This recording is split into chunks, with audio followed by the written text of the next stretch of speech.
आज के इस कार्यक्रम को हम प्रारंभ करना चाहते हैं। गीता को आधार बनाकर चर्चा होगी, लेकिन उससे पहले मैं आपको ये बताना चाहता हूँ कि महिसागर में स्नान करने के लिए किसी समय में देव ऋषि नारद ने बहुत सारे ऋषियों को एक चर्चा करते हुए देखा। चर्चा कर रहे थे, ये सौराष्ट्र से आए हुए संत थे, सारे ऋषि मुनि लोग। और वहाँ पर उस समय राजा धर्मवर्मा राज कर रहा था। उस राजा धर्मवर्मा ने तपस्या करते समय आकाश से एक आकाशवाणी सुनी और उस आकाशवाणी में एक श्लोक बोला गया था। ऋषि मुनि उसी श्लोक की चर्चा कर रहे थे कि ये एक रहस्य है, इसको हम जानना चाहते हैं। और उस समय जो श्लोक बोला गया था वो श्लोक था द्विहेतु षडधिष्ठानम षडंग च द्विपाक युक् चतुष्प्रकारम त्रिविधम त्रिनाशम दानम उच्यते। इस संसार में परमात्मा ने मनुष्य को भेजा है और प्रत्येक व्यक्ति के अंदर परमात्मा ने अपने दिव्य गुण को दिया है। और वह दिव्य गुण है कि जैसे परमात्मा इस पूरे संसार को बांट रहा है, दे रहा है, जैसे परमात्मा का सूर्य लगातार अपने प्रकाश को फैला रहा है, जैसे बादल जो है जीवन दे रहे हैं, जैसे नदियां सबके लिए कल्याण कर रही हैं, जिस प्रकार से वनस्पति और सभी औषधियाँ सभी प्राणियों के कल्याण के लिए अपने अंदर से जो कुछ भी प्राप्त है उसका अनुदान जो भगवान ने दिया है उसको सर्वत्र फैलाते हैं। तो मनुष्य के अंदर भी कुछ चीज़ें होनी चाहिए दिव्यता, कि वह मनुष्य बने, और मनुष्य बने तो फिर अपने प्रेम को, प्यार को, शांति को, अपने अंदर जो गुण हैं उनको फैलाकर पूरे वातावरण को अच्छा बनाए।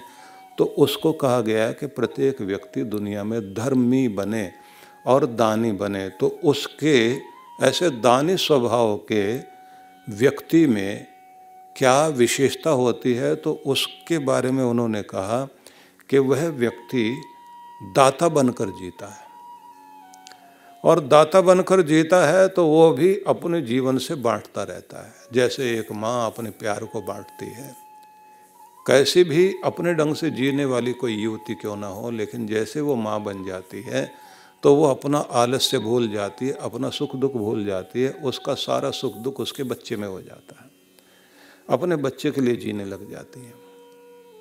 तो वो एक बहुत बड़ी दाता होती है जो प्रेम के साथ, वात्सल्य के साथ, ममता के साथ में अपनी संतान का पालन करती है। इसलिए कहा गया है कि उसका स्थान भी गुरु जैसा है, और दूसरा स्थान फिर पिता का माना जाता है, जो अपना सजना संवरना, अपने खुद के ऊपर ध्यान देना भूलकर अपने बच्चों के लिए अपने जीवन का सबसे कीमती समय उनकी परवरिश में बिता देता है। तो उसे कहा कि बड़ा अद्भुत दाता है वो। माता निर्माता बहुत ही, माँ निर्माता है, लेकिन पिता संरक्षण देता है, संस्कार देता है, हिम्मत देता है, ऊपर उठाता है। और लोक और परलोक दोनों जगह जो व्यक्ति को, जीव की प्रगति कराए और दुर्गति से बचाए, उसका तीसरा स्थान और सर्वोपरि स्थान है, वो है गुरु। सभी दाता हैं, लेकिन कहा जाता है कि प्रत्येक व्यक्ति को भी ऐसा दाता धर्मी बनकर जीना चाहिए जिसके जीवन से कुछ अच्छी चीज़ें प्रकट हों। लेकिन कहा जाता है कि इस दाता बनने में द्विहेतु षड अधिष्ठानम, षड मतलब 6 अधिष्ठानम, 6 अधिष्ठान है इसके, द्विहेतु, और 2 इसके हेतु मतलब कारण है। षडंग च, और 6 इसके अंग बताए गए हैं। द्विपाक युक्, 2 इसके फल माने गए हैं। चतुष्प्रकारम त्रिविधम, और इसके 4 प्रकार बताए गए हैं। त्रिविधम, 3 विधियां, 3 भेद इसके हैं। और त्रिनाशम दानम उच्यते, 3 तरह से ये नष्ट भी हो जाता है। तो कहा गया है कि ये राजन तुम इसको समझो कि तुमने अपनी ज़िंदगी से बहुत कुछ दिया, सबका कल्याण किया, लेकिन फिर भी दिया लिया व्यक्ति का किया गया धर्म कभी कभी छोटी सी गलती से नष्ट हो जाता है। किया हुआ सत्कर्म भी अनेक बार व्यक्ति के जीवन से नष्ट हो जाता है। तो उन्होंने, राजा ने इस श्लोक को सुनने के बाद ये तो समझ में आ गया कि दान के दो तो हेतु, दो तो कारण माने गए और 6 इसके अधिष्ठान हैं। ये 6 जगह टिकता है, 6 इसके अंग हैं, 2 इसके फल हैं, 4 इसके प्रकार हैं, 3 इसके भेद हैं और 3 ही विनाश के साधन भी हैं। तो ये सावधानी पूर्वक प्रयोग करो। तो इस बात को कहा गया कि तुम इसे समझो और इससे अपना कल्याण करो। तो जो राजा थे धर्मवर्मा, वे एकदम आश्चर्यचकित हो गए कि ये क्या मुझे सुनाई दिया है। और फिर उसको उन्होंने अपने सारे पंडितों को बुला करके कहा कि भाई अगर तुम लोग मुझे समझा सको तो मैं बहुत आनंदित होऊंगा। तो सारे राज दरबारी जो उनके बहुत अच्छे पंडित लोग थे नहीं समझा पाए कि ये क्या चीज़ है। तो उसके बाद कहा कि राज्य में कोई व्यक्ति हो तो वो समझाए। तो राज्य में से भी कोई व्यक्ति नहीं आया समझाने के लिए। तब उन्होंने कहा कि अच्छा फिर एक काम करो कि तुम किसी योगी को, ऋषि मुनि को, किसी न किसी व्यक्ति को ढूंढो जो इसका रहस्य बता सके। तो उसके बाद किसी ने कोई एफर्ट नहीं किया। तो उसके बाद उन्होंने घोषणा की कि अच्छा एक बात है, 7 लाख गव्वें दे दूंगा मैं, 7 लाख स्वर्ण मुद्राएं दे दूंगा, 7 गांव भी उसको दे दूंगा। इनका जो राजस्व आएगा वो व्यक्ति अपनी पीढ़ियों तक उसका भोग भोगेगा। कोई आए मुझे ये रहस्य समझाए। तो इस बात को सुनने के बाद में सब लोग जो है ऋषि मुनियों को ढूंढने लग गए। और ऋषि मुनियों को जब ढूंढ रहे थे तो उन ऋषि मुनियों के पास जाकर सबने श्रद्धा भाव से कहा, आकाशवाणी हुई थी महाराज, ये एक विद्या, एक ज्ञान की बात है, रहस्यात्मक ज्ञान है, इसके बारे में आप हमें समझा सकते हो। तो सब ऋषि मुनियों ने कहा कि अभी तो हम लोग महीसर में स्नान करने के लिए जा रहे हैं, वहाँ से आएंगे तो उसके बाद फिर इसके बारे में बताएंगे।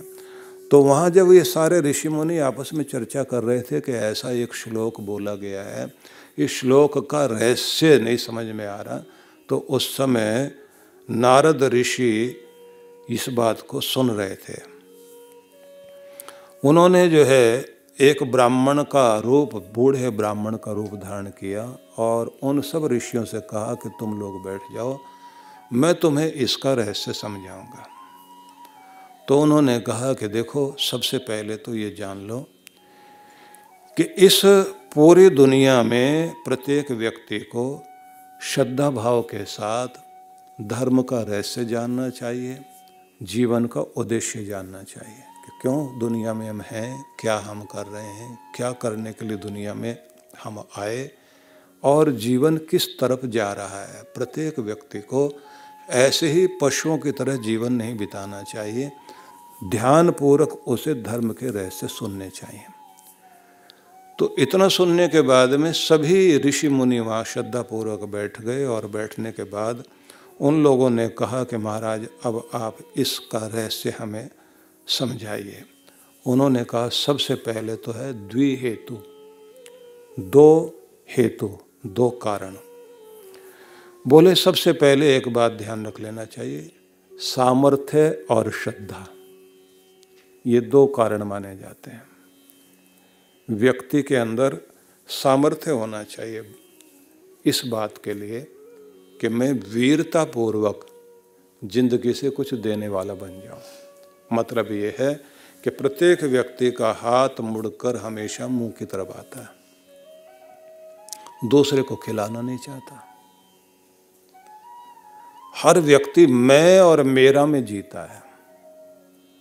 व्यक्ति की ये स्थिति बदल देनी चाहिए, उसका हाथ अपने मुंह की तरफ आए, लेकिन उसके साथ साथ उसके अपनों के साथ और अपनों से भी ज़्यादा बढ़कर वो अपनापन पैदा करे कि उसकी पूरा समाज, उसकी पूरी दुनिया उसी के साथ जुड़ी हुई है। क्या तुम्हारी कोई वस्तु तुम्हारे आसपास से लेकर समाज तक जा सकती है, समाज का भला कर सकते हो? तुम्हारे अंदर जो गुण है, तुम्हारी जो प्रतिभा है, तुम्हारे अंदर जो धन है, जो तुम्हें धन्य करता है, वो कौन सी चीज़ है? तुम्हारी जमीन जायदाद, रुपया, पैसा, सिर्फ यही तुम्हारा धन नहीं है। तुम्हारे अंदर के गुण, तुम्हारी विद्या, अगर तुम जो है किसी भी तरह की विद्या को, कोई भी प्रतिभा, कोई भी कौशल तुम्हारे पास है, उसका लाभ स्वयं लेते लेते और अपने परिवार वालों को भी सिखाते सिखाते, वो गुण देते देते कोशिश करो कि वो चारों तरफ तुम सूरज की तरह अपने प्रकाश का विकिरण करो, फैलाओ उसको, दुनिया को कुछ देकर जाओ। और इस बात को याद रखो, एक छोटी सी चींटी भी इस दुनिया को कुछ देकर जाती है। उसके द्वारा जमा किए गए दाने अपने लिए जमा किए थे, कुछ उसने खा लिए और कुछ उग करके पौधे बन गए। किसान लोग इस बात को जानते हैं कि जहाँ खेतों के अंदर चींटियाँ होती है, चारों तरफ जितने भी पौधे उग रहे होते हैं फसल के, सबसे ज़्यादा ऊंचा और अच्छा फल वाला पौधा वहाँ उगता है जहाँ चींटियों का बिल होता है, क्योंकि वो मिट्टी को भी उपजाऊ बना देती हैं और उनके बोए हुए दाने उगते हैं तो उनके फल भी बहुत अच्छा लगता है। वो कहती है कि किसान तेरे खेत में घर बना के जिए हम लोग, मेरा परिवार और हम लोग। अब ये पौधा हम तुम्हारे लिए जमीन उपजाऊ बनाते हैं, तुम्हारा बीज जो है उसी को उगा करके तुम्हारे लिए वापस करते हैं। हमने तुम्हारे 2-4 दाने खाए होंगे, लेकिन भगवान तुम्हें 400 दाने दे उसके बदले। वो छोटी सी चींटी भी देकर जाती है कुछ। इस जमीन के अंदर रहने वाला छोटा सा केंचुआ भी जिन बागों की जमीन में ये होता है, वहाँ की जमीन को इतना उपजाऊ बना देता। अब तो केंचुआ खाद की एक परंपरा चल पड़ी है कि ये यूरिया और ये पोटास और ये तरह तरह के खाद जो जमीन में डाले जा रहे हैं, इसने तुम्हारी उपजाऊ भूमि को, उर्वरा भूमि को भी नष्ट कर दिया है और जहर आ गया है तुम्हारी जमीन के अंदर। और ये जहर जो है बढ़ते बढ़ते तुम्हारे फलों में, अनाज में, सब जगह आ गया। इसलिए तुम ये देखते हो कि छोटी सी आयु में बच्चों के अंदर ऐसी ऐसी बीमारियां आ गई जिनके बारे में कभी सुना नहीं था। हर आदमी के शरीर के अंदर बीमारियां पनप रही हैं। जो कभी मीट मांस नहीं खाता, शराब नहीं पीता, कोई नशा नहीं करता, कैंसर जैसी समस्याएं उसके भी जीवन में आ गई। प्रकृति ने जो अपने व्यवस्था की है बड़ी अद्भुत है। वो कहते हैं कि हर चीज इस दुनिया में कुछ दे रही है, आदमी के अंदर सामर्थ्य आना चाहिए। चींटी में भी सामर्थ्य है, वो भी दे रही है, केवल अपने लिए नहीं जी रही है। अपनी कॉलोनी बनाकर रहते हैं ये लोग, चींटियों का अपने बिल होते हैं, बहुत सारे कॉलोनी बनाकर रहते हैं। उसमें उनके जो है रक्षक भी होते हैं, प्रहरी भी होते हैं, माल ढोने वाले लोग भी होते हैं। और कमाल ये है कि उनका भी अपना जो है वो जाने का और आने का मार्ग बना हुआ होता है। एक तरफ से जा रहे होते हैं, एक तरफ से आ रहे होते हैं, बीच बीच में सुरक्षाकर्मी पड़े हुए होते हैं, खड़े होते हैं, देख रहे होते हैं। और अगर कहीं कोई एक व्यक्ति, क्योंकि चींटी के अंदर एक बड़ा गुण है, अपने शरीर के वजन से 6 गुना ज्यादा वेट उठाकर भागती है। और इतनी कर्मठ, रात और दिन लगे हुए हैं। और इतना भी गुण है इनके अंदर, जब ये पता लगता है कि बारिश होने वाली है, अपना मकान टूटा हुआ है, अपने घर में जाकर सूचना दी जाती है। और वहाँ जो इनका मुख्य प्रबंधन करने वाले लोग जो होते हैं वो कहते हैं भैया आप सामान उठाओ, अपना अंडे बच्चे सब लेकर के दूसरा घर ढूंढो। और उसके बाद वो चल पड़ते हैं उधर। और किसान लोग कहने लग जाते हैं लगता है बारिश होने वाली है 2-4-5 दिन में, क्योंकि चींटियाँ अपने बिल से बाहर निकल रही, सुरक्षित जगह ढूंढ रही हैं। उनको पता है यहाँ पानी भर जाएगा, कॉलोनी खराब हो सकती है अपनी। परमात्मा ने बहुत सुंदर व्यवस्थाएं दी हैं। मैंने तो चींटी का उदाहरण इसलिए दिया है कि चींटी भी कोई चीज है। उसको देखकर आदमी सोचता है इतना छोटा सा जीव, वो भी अगर इस धरती को कुछ दे रहा है तो कहते हैं सामर्थ्य न होते भी उसके अंदर सामर्थ्य है। तुम भी कुछ सामर्थ्य पैदा करो। बोले 2 ही कारण है दुनिया में, एक तो श्रद्धा और एक सामर्थ्य। अपने अंदर उस भावना को पैदा करो, इसको शक्ति कहा उन्होंने। नारद जी ने बैठ करके कहा ऋषियों सुनो, प्रत्येक जीव इस दुनिया में सामर्थ्य लेकर पैदा होता है, लेकिन न जाने आवरण कहाँ से आ जाते हैं। व्यक्ति सिर्फ मैं और मेरा मेरा मेरा मेरा एक छोटे से दायरे में होकर के जीने लग जाता है। भगवान उसे बड़ा बनाना चाहता है, वो बड़ा नहीं बन पाता, छोटा बन करके दुनिया में जीता है। दूसरी बात उन्होंने कही है कि प्रत्येक व्यक्ति, जैसे कृष्ण भगवान ने भी गीता में कहा कि प्रत्येक व्यक्ति वैसा ही होता है जैसी उसकी श्रद्धा होती है। श्रद्धा भावना जैसे व्यक्ति की होती है, जिस रूप में होती है, तामसिक श्रद्धा है तामसिक जीवन जिएगा, राजसिक श्रद्धा है राजसिक जीवन जिएगा, सात्विक श्रद्धा है तो सात्विक जीवन जीता हुआ उतना ही बड़ा अपने आप को कर लेता है। कई लोग होते हैं दूसरों से बहुत कुछ पाया, बारातों में लोग जाते हैं, उनका भोजन जो है वो 200-400 का नहीं है, उनका तो भोजन जो है 4-5 हज़ार रुपये तक का खराब करके आएंगे, बदले में जो है 100 रुपये 200 रुपये उठा के लिफाफे में डाल के आ गए। बहुत सारे ऐसे भी कमाल के लोग होते हैं। आरती में से जो है ना, वो कुछ लोग करते हैं ना, बड़ा रुपया डाल के और उसके फिर जो छोटा कर लेते हैं कि जैसे मान लीजिए देना है किसी ने 20 रुपया या 50 रुपया देना है तो 100 रुपया रख दिया, या 500 में से 100 रुपया देना है तो 500 का नोट चढ़ाते हैं, 400 उसमें से उठा लेते हैं। कुछ वे भी कमाल के होते हैं, 50 का रख करके 500 वाला उठा लेते हैं। उनको लगता है यही मौका है, यहाँ पता किसको क्या लगेगा। कपट अंदर होता है ना, वो भगवान को भी धोखा देना चाहता है। यहाँ से क्या फायदा, इसको नमस्कार करूँगा क्या फायदा, इससे जाकर मिलूंगा लाभ क्या देगा। जब रिश्तों में भी आदमी जो है यूज करने की भावना ढूंढ रहा होता है, तब पता लगता है ना तो प्रेम है और न कहीं रिश्ता है। और जहाँ दिखाई देता है कि बदले में क्या लेना है, इसको भूल जाओ, तुम क्या दे सकते हो इसको याद रखो। जिनके जीवन में प्यार है वो लोग कभी भी हिसाब किताब नहीं लगाया करते कि मैंने इसके लिए क्या किया। जिस दिन पति पत्नी में ये हिसाब आ जाए, मैंने तो इसके लिए ये किया और इसने मेरे लिए क्या करा, बस उसी दिन आपका प्यार खत्म हो गया, क्योंकि फिर तो हिसाब किताब शुरू हो गया। अगर पिता अपने बच्चे के लिए कुछ भी करे और हिसाब रखे, तब पिता का भी प्यार कम होता है। लेकिन वैसे देखा जाए तो कोई भी पिता और कोई भी माँ मैंने इसके लिए क्या क्या किया उसका हिसाब नहीं नोट करते। कितना पैसा लगा दिया, पढ़ाई में कितना लगा दिया, पालने पोसने में कितना लगा दिया। प्रेम वो है जहाँ पर हिसाब नहीं लगाया जाता। इसलिए परमात्मा को भी कहा है बेहिसाब है, वो बेहिसाब ही देता है। तो जो पंक्ति कही जाती है ना कि यूं कहकर रख दी उसने माला कि गिनकर क्यों नाम लूं उसका, जो बेहिसाब देता है, जो रात दिन मुझे बेहिसाब दे रहा है, उसका सिर्फ मैं गिनकर नाम लूं, बस 1 माला 2 माला 4 माला। और देने की बारी आए तो उसके बाद में ये ढूंढना शुरू कर दें कि पॉकेट में से जो सबसे छोटा नोट है उसमें भी ये ढूंढना पड़ेगा कि जो सबसे ज्यादा खराब सा है, मंदिर वाले तो चला ही लेंगे।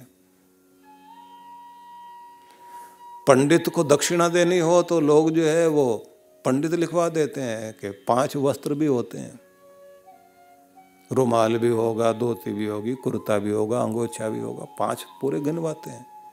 अब यजमान उनसे भी ज्यादा कमाल के हैं, वो जाकर के दुकान पर पूछते हैं कि पंडित को दान वान देना है, तो वो भी जो माल उसका बिक नहीं रहा होगा और ऐसी कोई धोती ढूंढ के लाएगा जैसे वो सूजी बनाने के लिए जो ना आटा छान कर सूजी बनानी होती है, ऐसे एक कपड़ा होता है ना पारदर्शी वस्त्र, ऐसा ढूंढ के उसकी तो धोती देते हैं। पंडित ने उसको क्या करना पहन के बेचारे ने। ऐसी गऊ देंगे जिस गऊ का कोई मतलब नहीं है, मतलब पंडित भी 7 जन्म तक पछताए उस गऊ को लेकर, दान भी देना पड़ जाए तो ऐसा ढूंढ करके देंगे। मतलब इधर पंडित भी चालाकी करने के लिए बैठे, और वो भी आपने देखा होगा कि ब्याह शादी में पंडित लोग कहते हैं दक्षिणा तो इन्होंने देनी नहीं, पहले निकलवा दो। वर वधु को बैठाने से पहले ही उनकी चौकी के नीचे कहते हैं लक्ष्मी और विष्णु भगवान स्वरूप बैठे हैं, दोनों के दोनों आपके सामने, जो वर वधु, इनके नीचे लक्ष्मी रखो।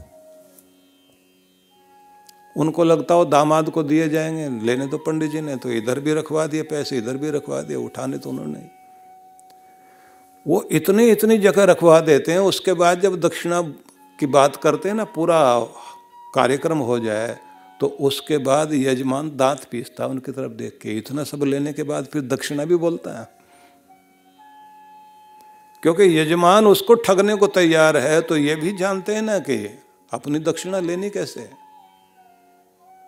और दोनों अपनी जगह सही हो सकते हैं, लेकिन एक बात जरा सोच के देखिए, बाजे बजाने वाले लोग, ढोल बजाने वाले लोग खूब सारा पैसा लेके जाएंगे, और जिसने परमात्मा का नाम लेकर संस्कार कराया, विवाह संस्कार कराया, और वही एक अवसर है जिस समय श्रद्धा पूर्वक दान भी करना चाहिए, दक्षिणा भी देनी चाहिए। नहीं देंगे लोग, तो चालाक के साथ चालाकी होगी।